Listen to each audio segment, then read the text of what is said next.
খিলঞ্জীয়া বুলি ৰাজপথত চিঞৰিলে নহ'ব। আজিৰ অসমীয়া খিলঞ্জীয়াৰ সংজ্ঞা নিজেই উলিয়াই ল'ব লাগিব। শ্ৰমবিহীন জীৱন সদায় বেমাৰী। বেমাৰৰ পৰা হাত সাৰিবলৈ হ'লে শ্ৰম কৰিবই লাগিব। বিদেশী চিকিৎসা পদ্ধতি, বিদেশী বেমাৰৰে ভৰি পৰিছে আজিৰ সমাজ। কিন্তু পূৰ্বৰ সময়ত মানুহৰ ইমান বেমাৰ নাছিল। হাজোত এই বিস্ফোৰক মন্তব্য আলফাৰ প্ৰাক্তন উপসেনাধ্যক্ষ ৰাজু বৰুৱাৰ। হাজোৰ ৰামদিয়াত অনুষ্ঠিত এক স্বাস্থ্য সম্পৰ্কীয় অনুষ্ঠানৰ উদ্বোধনী অনুষ্ঠানত এই বিস্ফোৰক মন্তব্য কৰে ৰাজু বৰুৱাই। নলবাৰীৰ উদীয়মান যুৱক ছাইদুল হকৰ প্ৰচেষ্টাত জন্ম এই উদ্বোধনী কাৰ্যসূচীত উপস্থিত থাকে ৰাজু বৰুৱা। যে আমি শাৰীৰিকভাৱে সুস্থ থকাৰ কাৰণে যি কৰ্মৰ প্ৰয়োজন আছিল, যি কৰ্ম সংস্কৃতিৰ লগত আমাৰ জড়িত হোৱাৰ কথা আছিল, তাৰ পৰা আঁতৰি আহিছোঁ, যিটো কাৰণত এনেকুৱা ধৰণৰ এটা ব্যৱস্থাৰ মাজতে সোমাই পৰিব লগা হৈছে। মই ভাবোঁ আমাৰ যিখিনি ৰোগী মানুহ হৈছে মন শাৰীৰিক আৰু মানসিকভাৱে তেওঁলোকে এক উন্নত চিকিৎসা ইয়াৰ দৰে লাভৱান হ'ব পাব। সেইটো প্ৰয়োজন আছে। খিলঞ্জীয়াসকলে প্ৰথমতে সেইটো জোৰ দিব লাগে। এনে আওৰাই থাকিলে নহ'ব। আমি অৰিজিনক গ'লে গুচি যাব লাগিব। অৰিজিন কি কৰিছিলোঁ, অৰিজিনৰ পৰাহে আমাৰ যি ভাল পোৱা আছে, যি প্ৰেম আছে, সমাজ প্ৰেমে হওক বা অন্যান্য প্ৰেমে হওক, সেইটো সমাজৰ উৎপাদনী ব্যৱস্থাৰ জড়িত হোৱা সাংস্কৃতিক যি পৰম্পৰা আছে, সেই সাংস্কৃতিক পৰম্পৰা ৰক্ষাৰ কাৰণে আমি কৰ্ম সংস্কৃতিৰ লগত ওতঃপ্ৰোতভাৱে জড়িত হ'ব লাগিব।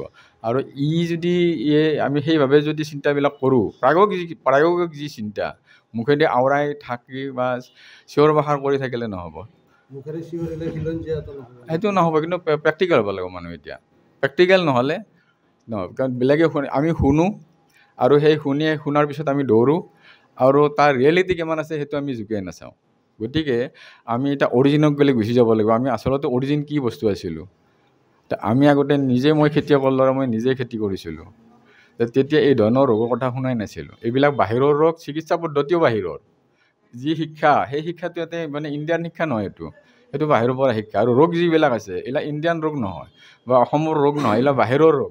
এই চেণ্টাৰটোৱে এই স্থানীয় ৰাইজৰ লগতে এই বৃহৎ অঞ্চলটোৰ চিকিৎসাৰ ক্ষেত্ৰত সুবিধা প্ৰদান কৰিব পাৰিব। ট্ৰুমেক্স নামৰ এক ডায়েগনষ্টিক চেণ্টাৰ মুকলি কৰে ৰাজু বৰুৱাই। হাজো দেও সমাজৰ সভাপতি প্ৰমোদ বৰুৱাই আঁত ধৰা সভাত অঞ্চলটোৰ বিশিষ্ট ব্যক্তিসকলক সম্বৰ্ধনা জনোৱা হয়।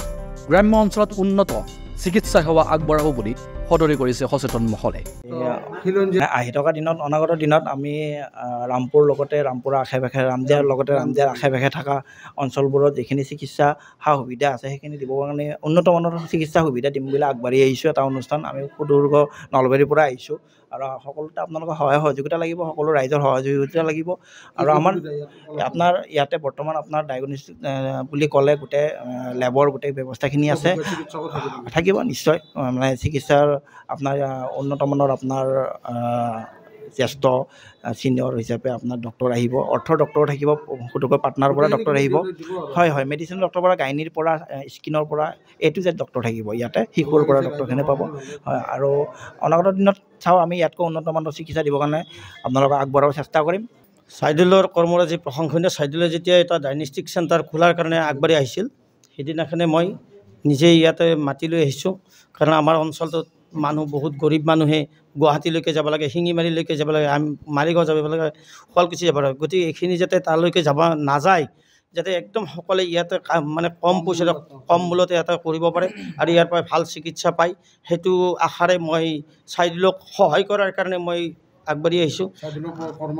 মই এইটো একদম প্ৰশংসনীয়। কাৰণ তেখেতে যে গাঁৱৰ ভিতৰত কৰিব আহিছে, এইটো কাৰণে প্ৰশংসনীয়। আৰু ইয়াতে কেইজনমান যুৱক চলিব, ডক্টৰ চলিব, তেওঁলোকেও ভাত পাব আৰু এইটো আমাৰ খিলঞ্জীয়া ল'ৰা ভাত পাব। এইটো এটা খুব ছাইদুলক মোৰ এইটো ক্ষেত্ৰতে মই খুব সহায় কৰাৰ কাৰণে আগবাঢ়ি আহিছোঁ আৰু এইটো খুব প্ৰশংসনীয়। আৰু ৰাইজকো মই কৈছোঁ, আপোনালোকে গুৱাহাটীত যাব নালাগে, ক'তো যাব নালাগে, আপোনালোকে ইয়াত আহিব, 2 টকা কমত হ'ব আৰু ঘৰতে সোনকালে যায় আপোনালোকে আনকি ভাত আঞ্জা ৰান্ধিবও পাৰিব।